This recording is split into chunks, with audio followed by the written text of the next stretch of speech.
Good morning, everybody. Saturday morning at that. Let's go ahead and get some news together. This you need to know about. So let's go ahead and get started. So, yesterday, Donald Trump was on his Truth Social platform, and we need to talk about what he meant about ongoing investigations. So, um, let's talk about what's unfolding right now inside of the Department of Justice, and why you should be concerned about every single bit of this. Over the last 24 hours, um, there's a video or two that is out there circulating claiming that Donald Trump and the DOJ they found a legal backdoor to keep the Epstein Files sealed indefinitely. And unfortunately, the core of that claim is not only plausible, it's rooted in well-established law. So I did some deep diving to kind of look into it, and I want to break it down as plainly as possible so you can get an idea of what that is and make some decisions for yourself. Let's go. All right. So first of all, a couple things. Trump named names on his Truth Social, listing multiple Democrats, and that he wants them investigated for these alleged ties to Jeffrey Epstein that everybody says that he has. Right now, for those of you all who are not familiar with what's going on, the Oversight Committee, which is comprised of both Republican and Democrats, released emails a couple of days ago, and they're pretty damning. It's over 23,000 files. I've looked at a couple of them, and if you've noticed, I haven't talked much about it, only because you want to be careful in times like this about what you share, what you post. And it's not just about views and likes. This is damning evidence that needs further review before just throwing things out there. So now it is on Truth Social, based on his activity, and according to other sources like Politico, Axios, and others, that reported on the pressure he's placing on the Department of Justice. Okay, but here's where things get interesting. A viral post claims that Pam Bondi, she is the senior official in Trump's legal Department of Justice, opening formal investigations into every individual that Trump named. So, okay, here's a couple things. He absolutely made the post. I saw it. Here's what's not so clear is whether or not that public information that's out there is that Pam Bondi has formally opened Department of Justice investigations. There's no press release, no filing, no congressional notice, no legal docket, no official DOJ announcement. This part of the story is circulating entirely in social media. We got to be careful about this, and political commentary. But whether she officially has opened anything is only half of the story. So that's what I want to kind of go over. There's a legal loophole. Ongoing investigation equals no access to files. Here's the big red flag. This part is absolutely true. Under federal law, if the Department of Justice says records relating to an ongoing investigation, they can legally refuse to release them. It's called the FOIA Exemption 7A. And it's found in several areas throughout the FOIA exemption. And it has been upheld repeatedly by the Supreme Court and federal courts. Now, this exemption was central in National Labor Relations Board versus Robbins Tire and Rubber Company in 1978. Aguirre versus SEC in 2008, the Mueller report redactions, multiple delays in releasing JFK assassination files, and the Department of Justice withholding records from Congress during the Fast and Furious scandal. Okay. Now, in other words, an ongoing investigation gives the Department of Justice the right to withhold documents. We've seen it happen. Okay. Several social media folks that I follow who are attorneys have backed this claim up, right? Congress can request the files, but the Department of Justice can still stall. Trump can veto any bill forcing a release.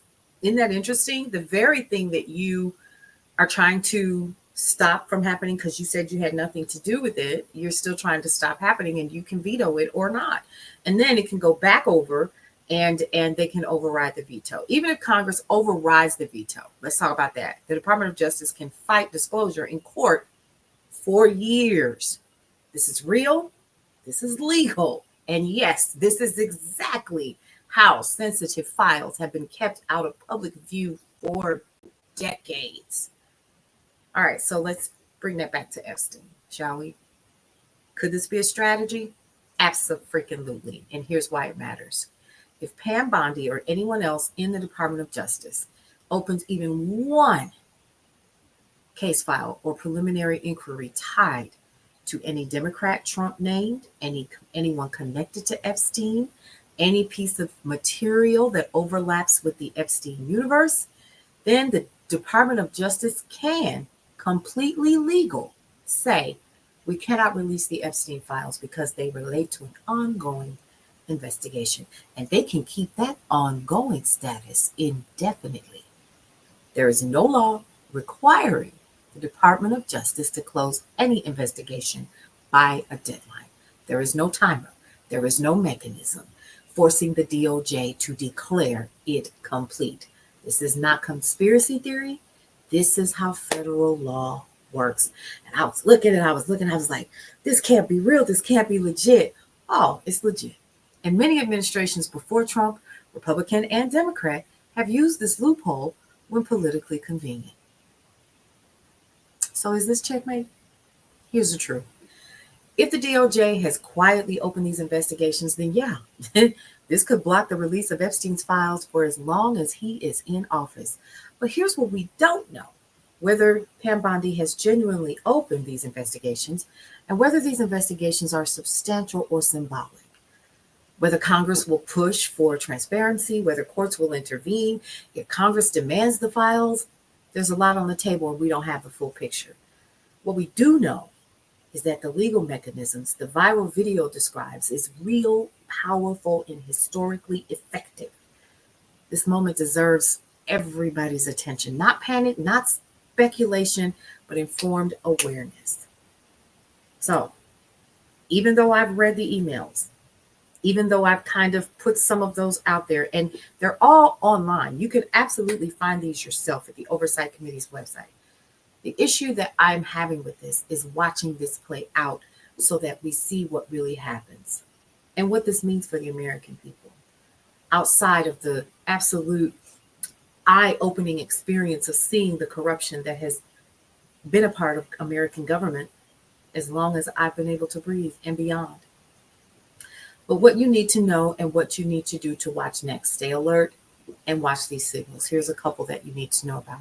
The Department of Justice announces about ongoing inquiries, Bondi's public statements, House and Senate actions around Epstein disclosure is going to be important, FOIA filling by journalists, or rather those filings. So what's going to happen is folks are going to be like, oh, well, I want to see, right? Court challenges, especially by transparency groups.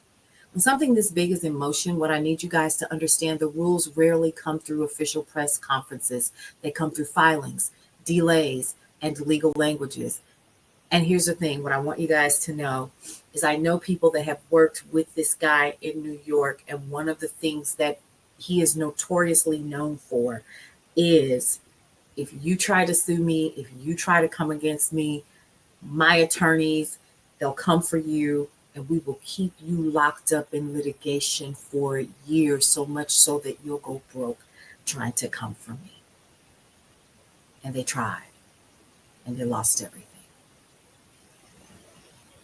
This is why community journalism matters.